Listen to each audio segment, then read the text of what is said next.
So Sterling, tell me, coming in last year, what were your expectations of what your role could be here, and then what it was like to get to see you go from a little bit of practice squad time to making such huge contributions, especially down the stretch? Yeah, coming in, I just wanted to contribute in any way that I could, really. Obviously you have Chris that really primarily works in the slot, and then you got Mike outside. So just being a helping hand to those two guys, and then also J-Mac too. So that's a big part of my job, is to bring the younger guys up. And I'm an older guy, so I played in this league a long time. If you could put a label on it, just be a helping hand to anybody who needs it. So that was my role. Yeah, and you were a helping hand and then had some good hands as well. And how big of an impact was it to have Baker here already, of the decision even to come here at this point in your career, your prior relationship with him, and then how much do you think it even impacted the way you were able to be such an important key role in this offense down the stretch? Yeah, I've caught a lot of balls from him, playing with him throughout college. But really, after that season with the Giants, I was really trying to transition into the retirement mode. And then I got a call from Baker, and he was like, "Do you think you got another one in you?" And I was like, "For you, yeah. I do." This back end of my career, that's the only guy that I'll be playing for. Come on, yo, put all you got, 6, bro. I'm running after you, baby. Demon mode, baby. Come on. Like you said, started out on practice squad, which was a little bit humbling for me. I've never been in that position.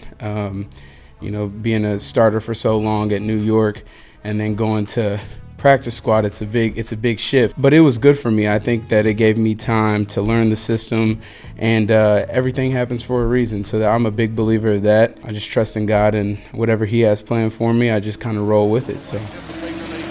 Bill high snap, rolls to his right, still roll, close to the end zone. It is a caught ball, touchdown Tampa Bay, Sterling Shepard. When you look at, like you said, you've known Baker a really long time.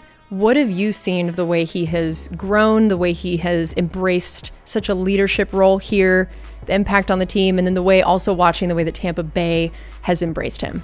Yeah, he has people that believe in him, and he can go out there and just be himself, and that's when Baker is the best, is when he's able to go out there and be himself.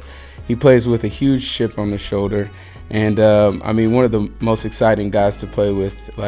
When I say he gives his all every single play, and everybody sees it.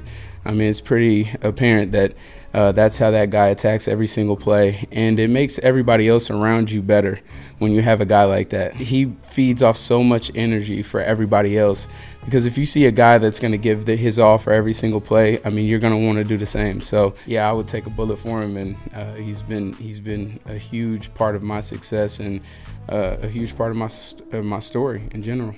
And your story definitely does start a lot at OU, but not only that you played there in college, but what are your earliest memories of OU and OU football?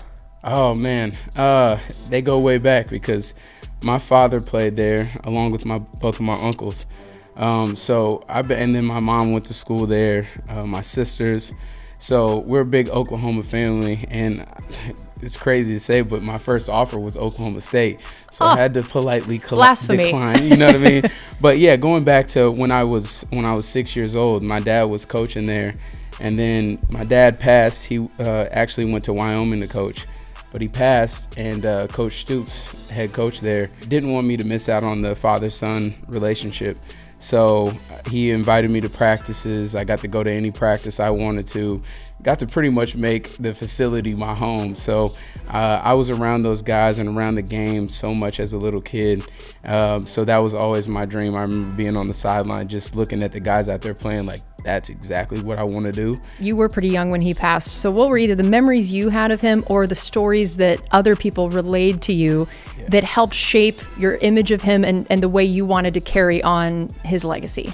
Yeah, I have some early childhood memories, but, being 6 years old, you kind of don't retain as much. But it's good. I have his teammates that, sometimes I'll go back to the spring game and, they do all the alumni stuff.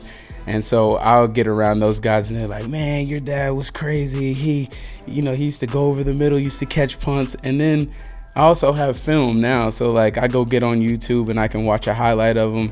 And then Oklahoma did a great job of just sending me film, little bits and pieces and clips of him in the Orange Bowl or making big plays. So I got to see him through that lens more. And, I remember some things as a little kid, like going to go play racquetball. Like, he was a big racquetball player, and it's actually how he passed. But we used to go like every Saturday and go watch him play racquetball or just go running around the gym.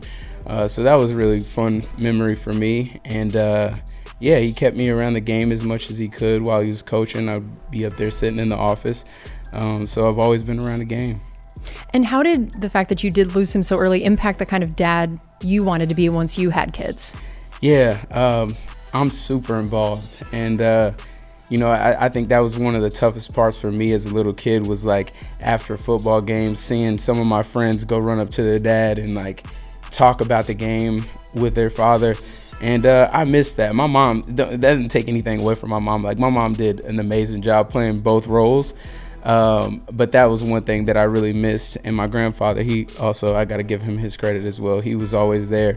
But it's nothing like a father-to-son relationship. So I missed out on that part. And yeah, it's kind of shaped me into the father who I am today. They're my left and right pocket, my two ladies. You actually had them in the left and right pocket for the Sunday Night Football intro, too. This is how we know you got them around everywhere. Yeah. Tell me where the idea for this came from and what it was like to get to share that and just see the reaction everybody had. Sterling Shepard. Oklahoma. So like I was saying, it's tough for me to be away from the kids, and this is the first time that I've ever had to do it. I played in New York pretty much my whole career. And last year it was just tough, them having to be in New Jersey and me having to be here.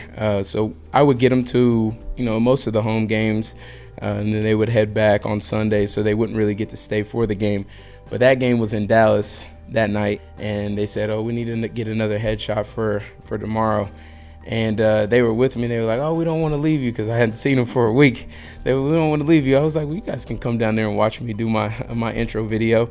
And then the camera guy was like, hey, you think we try to do something interesting? Guys say a lot of interesting things on there. It might be pretty cool if you have the girls in there with you.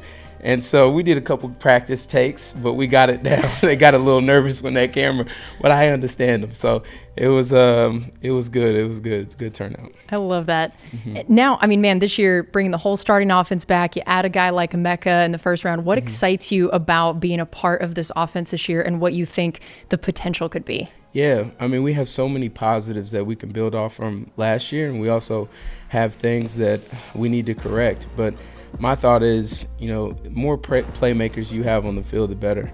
And so adding these new guys is only going to make this team better, just because, you also get a competition aspect to it as well. Yeah, I'm super excited to see where Grizz takes us and where we take ourselves. But it comes down to working hard every day and taking it day by day.